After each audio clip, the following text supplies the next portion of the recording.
We return to our tables.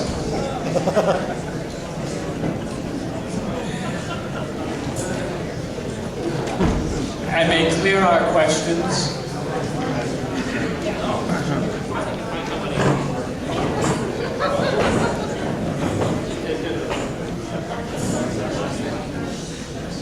So from now, which is 9:30, we are scheduled for about 15 minutes for questions directed to anyone on the panel.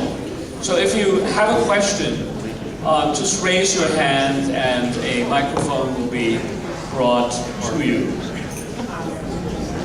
And then following the question period, Father Caleb Vogel, who is one of the two vocation directors, who is the director of recruitment, will be speaking to us, sort of summarizing what he's heard and the discussion that's been happening over the course of time, and further thoughts on how to foster vocations in the diocese. So, in terms of questions, are there questions? Deacon CJ. Yes, Father Marcellus, what do you believe? Father Marcellus. Father Michael.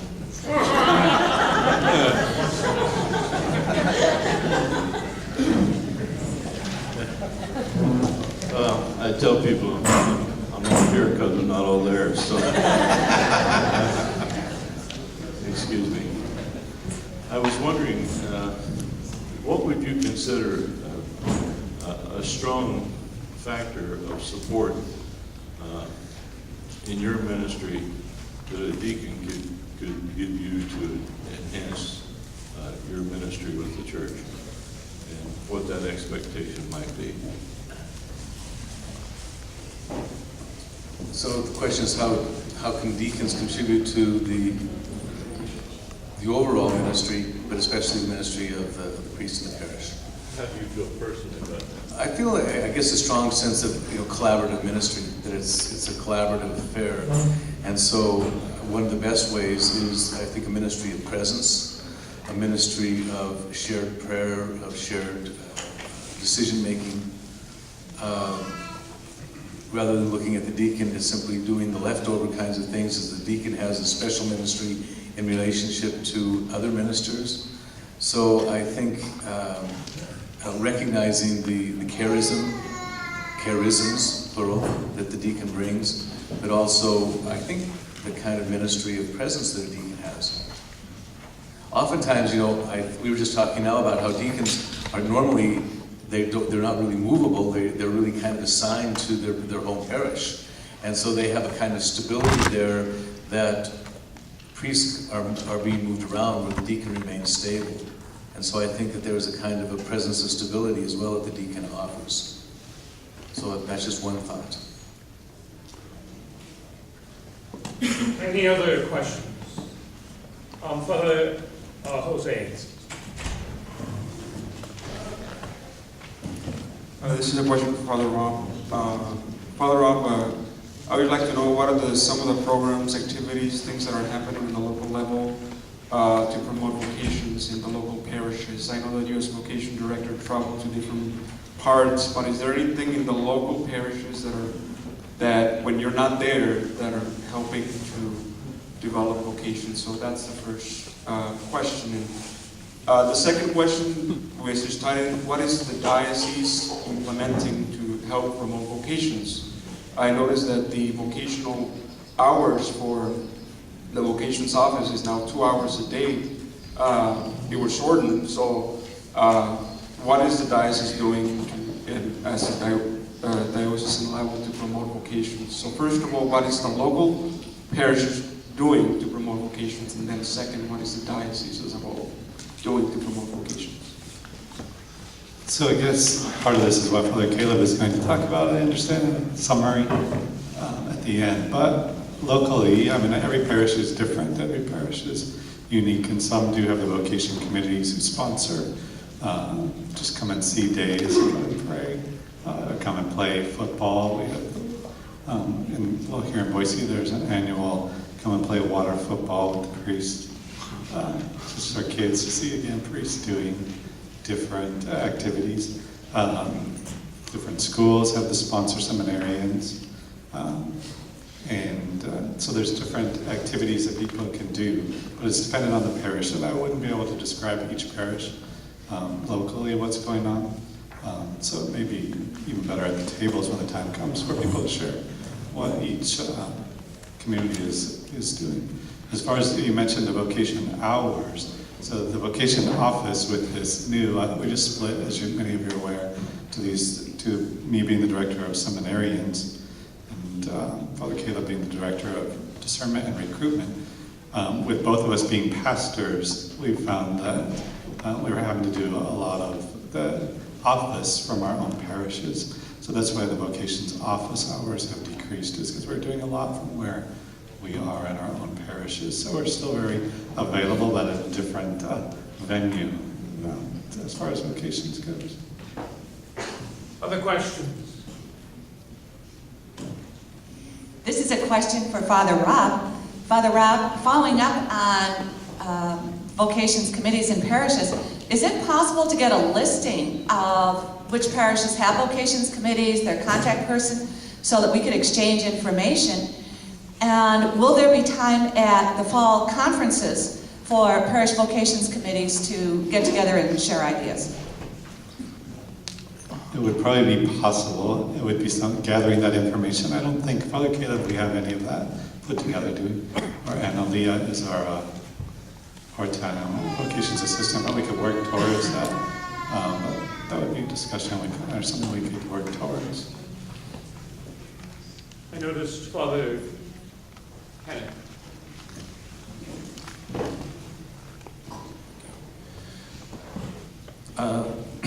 Some years ago, I was a chaplain at the Army Medical Center, Fitzsimmons Hospital in Aurora, Colorado.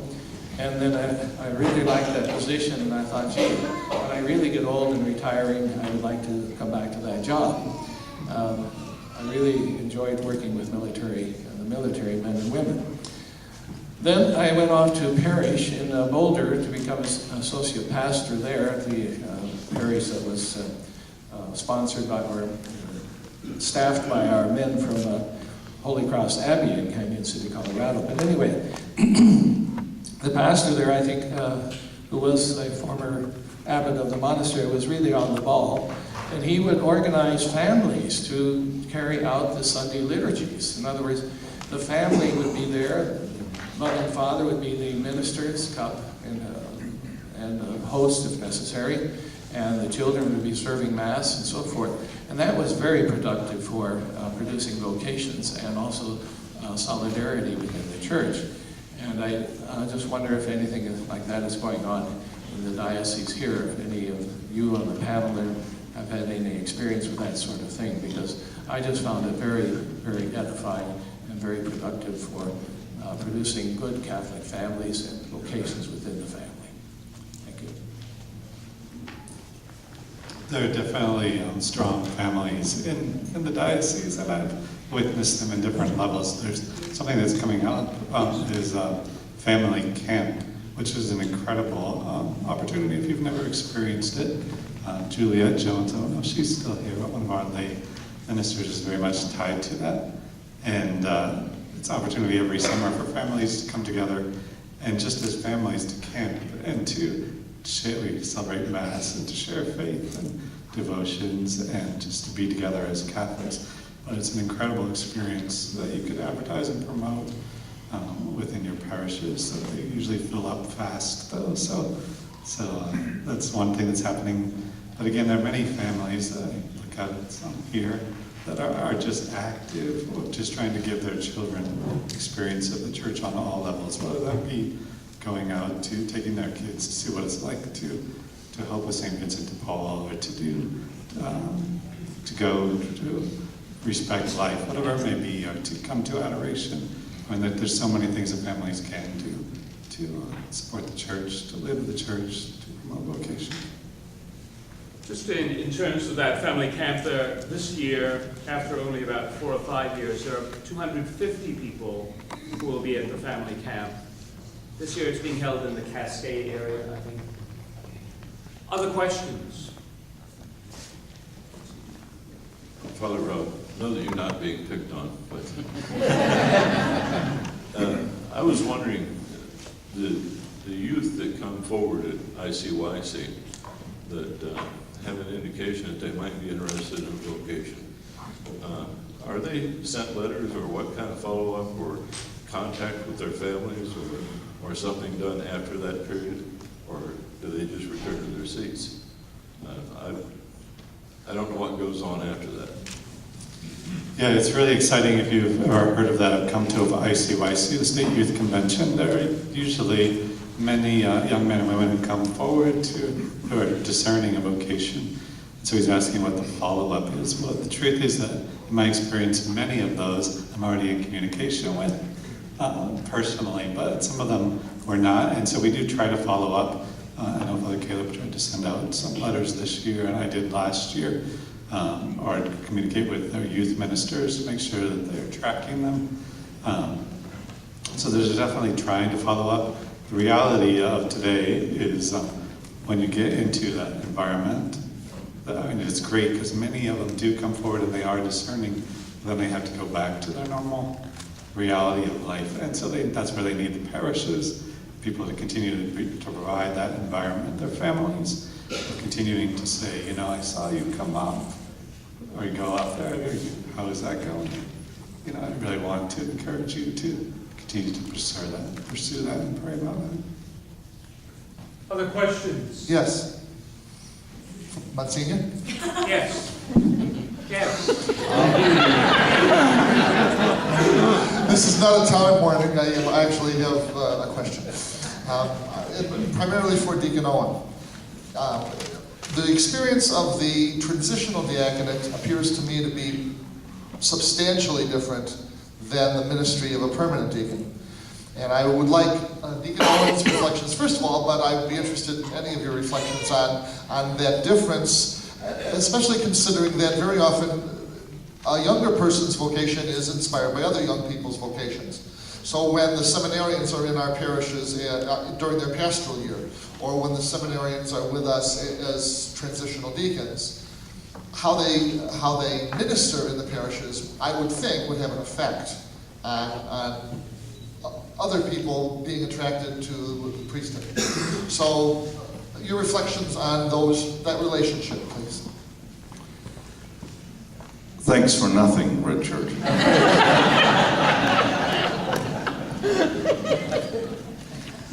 There are different points of view here. If you're aware of the current literature on the diaconate, current published literature on the diaconate, some people advocate that the permanent diaconate should simply stand on its own and that we should no longer have transitional deacons, that somehow they detract from the perduring charism of the permanent diaconate.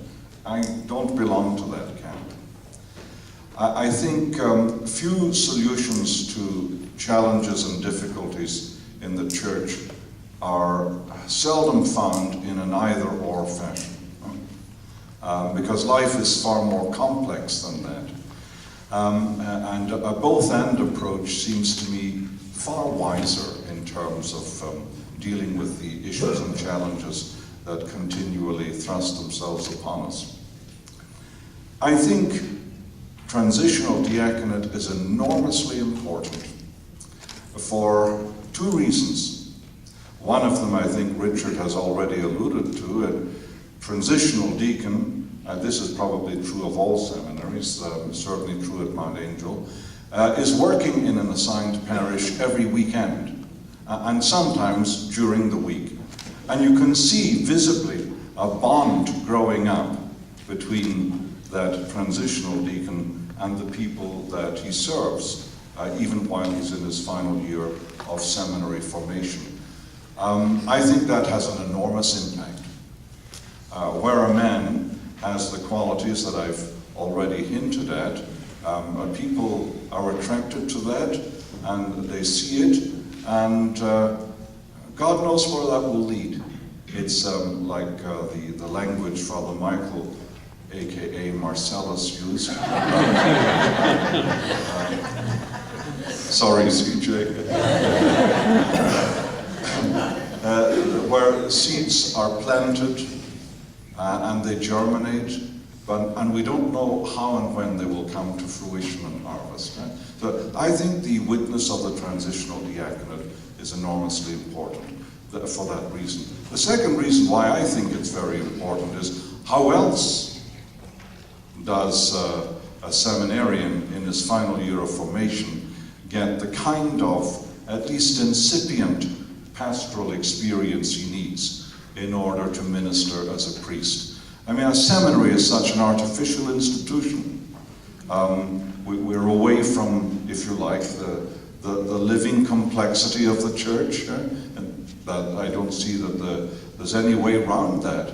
But the inserting a deacon, and of course this happens with seminarians long before they reach a diaconate, but very, very fully when they do reach diaconate, inserting a deacon into a local community gives him the kind of living pastoral experience in all its richness and in its challenges, in a way that he could never have it from a homiletics class or a presiding class or things of that nature, of course, that we offer in the seminary.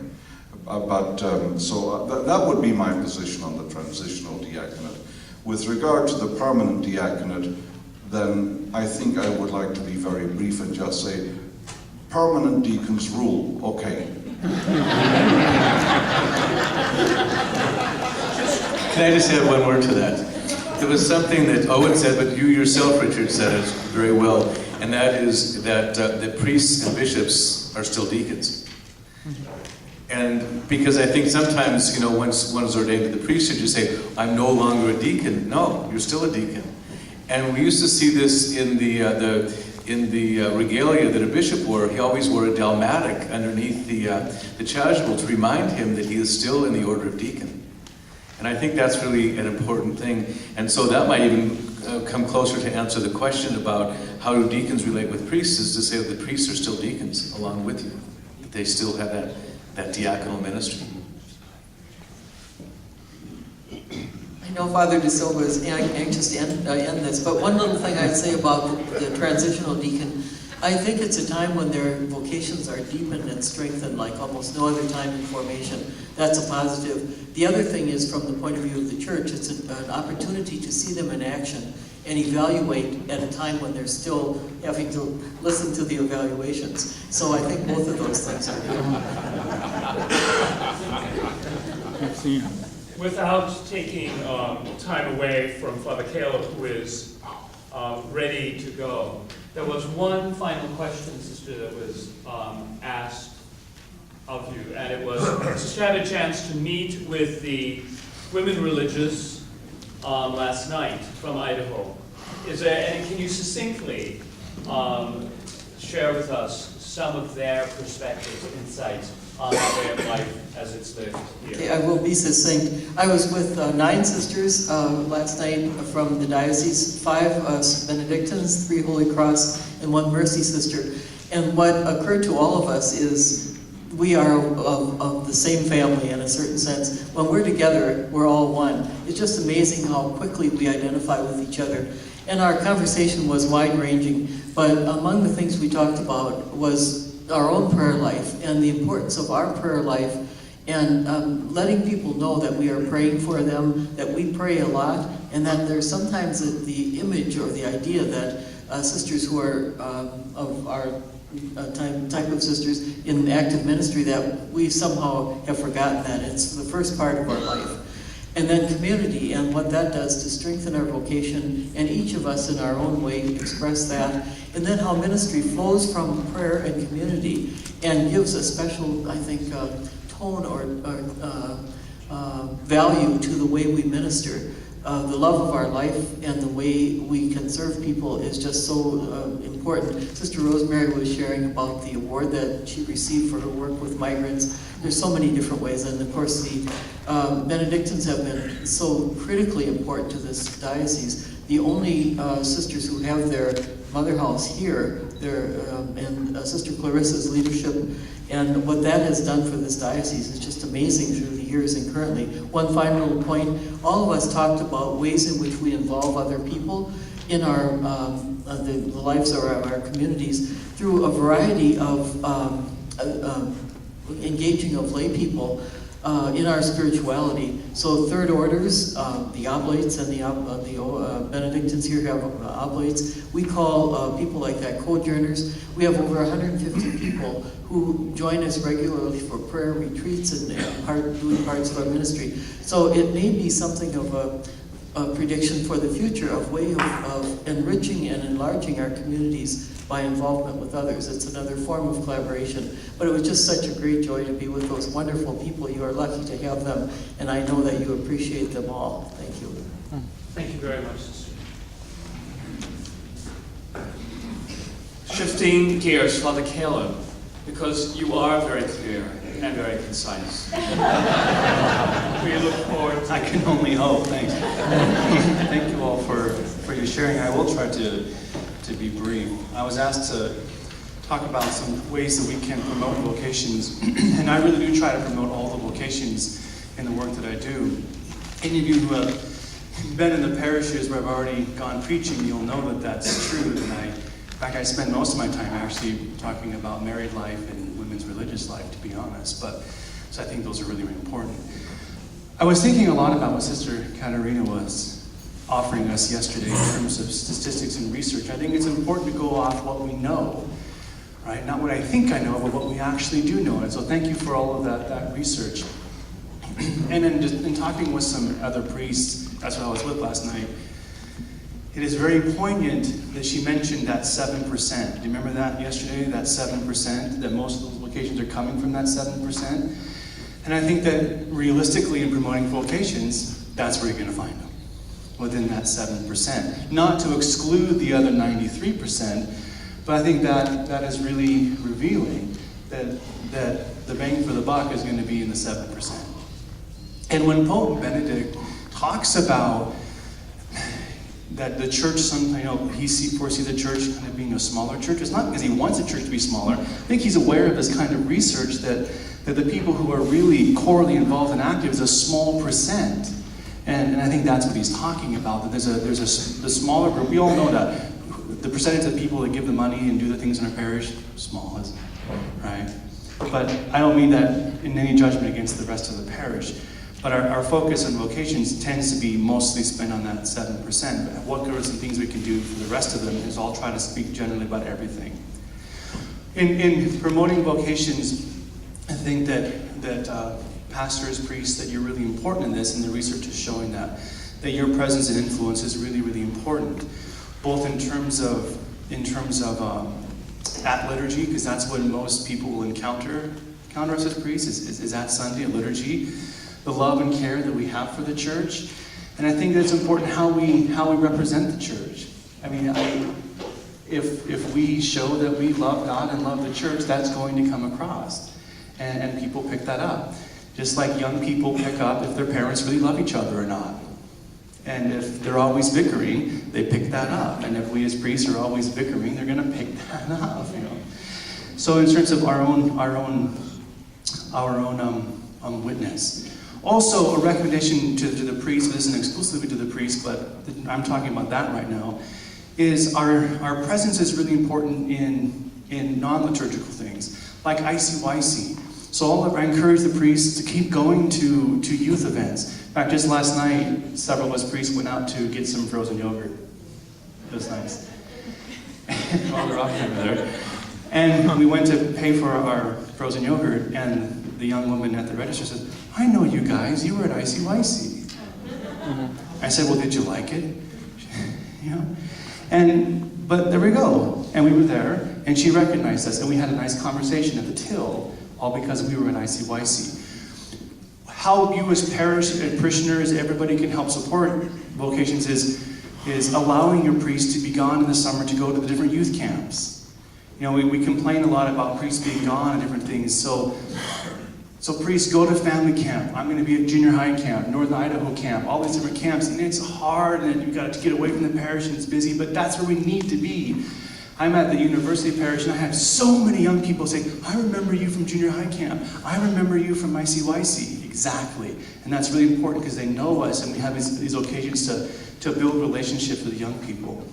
Visit your schools regularly, those of you who have schools, not just for the school mass, but helping in the lunch line, going over and playing kickball, or just being there, and all of that, those moments to have encounters with young people.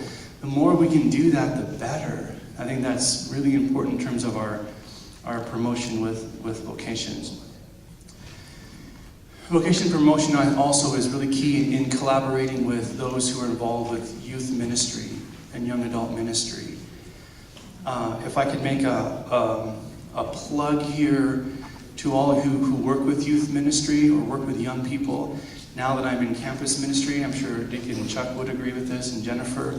Those of you who are in youth ministry, when you know that your youth are graduating and they're going off to college, will you pretty please let the campus ministers know who's coming to their campus? And this is so difficult. Every year we send out bulletin announcements and letters. Let us know who's coming. Let us know who's coming. And almost nobody responds. And so we have thousands of young people coming to college campuses and we have no idea who they are. And so unless they come to us, it's really hard for us to find them. So if you have kids going to VSU, tell Deacon Chuck, this is who's going. She's already a Eucharistic minister. Plug her in. And we'll do that kind of stuff. And that really helps because in college campuses is where a lot of the vocations are really formed and solidified. So let's let our college campuses and our campus ministry programs really continue the work that you're doing on the parish level. Let the campuses complete that and really take that to the next level. But help us, and help us help you. So college campuses are really trying to be places to support vocations and to reach out to young people and to reach out to that 93%. That's where college campuses spend. We spend a lot of time with that 93%, but it'd be really helpful if we knew who they were, rather than having to go out there and find them. With young people, ways to promote vocations, Sister already mentioned that in having dinners. Some of you have already been doing that, having vocation dinners in your parish, where the pastor or a deanery, the priest will get together, or the sisters, and those who are young people who they may think have a vocation, invite them over for dinner. I know the bishop's gone to those before and have the bishop present or whoever, and just have an evening, do evening prayer, have a dinner, let those clergy or religious who are there to give their vocation stories, let the young people ask questions. It's really simple. Do that once a semester, a couple times a year. Things like that are really helpful. Young people who are active in the church, the ones who actually like being there, the ones that don't drag their feet to come to Liz Education, you know who they are, right? Those people that actually give them responsibilities in the church, begin to disciple them to be the leaders of the next generation, and who knows where that will go, but really mentor them and bring them in. So to have them become your youth ministry assistant, have them become your sacristan, have them give them responsibilities in the church, and they're going to take that responsibility and they're going to honor it, and it's going to help them really grow. And so I know some priests with their Catholic schools, they have this hierarchy of the little kids become altar servers, and they're working their way up to become the school sacristans. So in the 6th grade class of the sacristan, and they do a great job. They get the whole school massed up, and they learn how to set the Roman Missal and the lectionary, and they get into it, right? And so things like that, giving kids responsibilities within the church, responsibilities that they're able to do. Non-parental, Father Rob was talking about the importance of family, and that's really key, but also non-parental vocation promotion is really important. I know in my life, my parents had always kept the vocational option in our life, but when my parents said it, I was like, that's mom and dad, who cares? How many of your kids listen to you? They listen to you, they do, but when somebody else in the parish who they respect as an adult says something to them, it's the same thing that you have said as a parent, but because it's not a parental voice, it reaffirms it in a different way. So those of you, I try to get adults, specifically adults, to start looking around and just telling young people what their gifts are. Gee, you're really good at X, or you're really good at, gosh, I saw you working with the little kids at the Vacation Bible School. You'd be an excellent teacher. Really? Your mom and dad have been saying this the whole time, but they just didn't want it out the other. But because you said it, or you'd make a great sister, you'd make a great priest. So don't be afraid to help us promote vocations. You don't have to force it, but just be honest and say what you see there in young people can be really helpful. One quick thought, and well, a couple things. If you know somebody in your parish who you think might have a vocation or would like to have, you think just be good for someone like me or Father Rob to be in contact, just let us know. Email me, call me, and I'd be happy to give them a call. I'll visit with them, I'll travel to see them. And that's what I do a lot of, is somebody will send me, hey, so-and-so is interested in learning more, and I'll contact them, or I'll put them in touch with different people. So let the vocation office help you in that sense. So if you know anybody who's interested, that's what we're here to do, is to help initiate more conversation and discussion. And lastly, about deacons, because that's been a big topic in promoting the diaconate in terms of diaconal ministry. Just a thought I have, and I don't mean to be controversial, but I think that deacons, you have a lot of important roles in the church. And like CJ, you were asking, and somebody else was asking about specific things. Now this is coming from me, but I think do the ordinary ministries that come to you and let those be your ordinary roles. For example, in my parish, deacons, you are ordinary ministers of the Eucharist. So I would think that every time you're at Mass, you would be a minister of the Eucharist. Because that's your ordinary role in ministry. People would see you. That's what you do. You're not just every once in a while. You're always there. We have Orthodox that come use our chapel at St. Augustine's. We share our chapel with Orthodox Christians. That's what they do. They have all these different ministries, and they fulfill them every time that they're there. And it's okay. It's okay for all of us to fulfill our ministries. So I just want to encourage deacons and the pastors to let the deacons fulfill their ministries, even every day, daily Mass, whatever. And then people see that you're present and you build that relationship with the community as well. Those are a few things. That I have to offer. Thank you.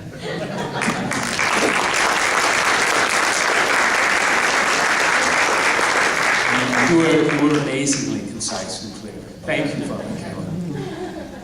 Actually, we move now into the table sharing, and I know there are probably a number of questions that are still out there, but maybe those could arise in the context of the table sharing and then find their way back to the panel.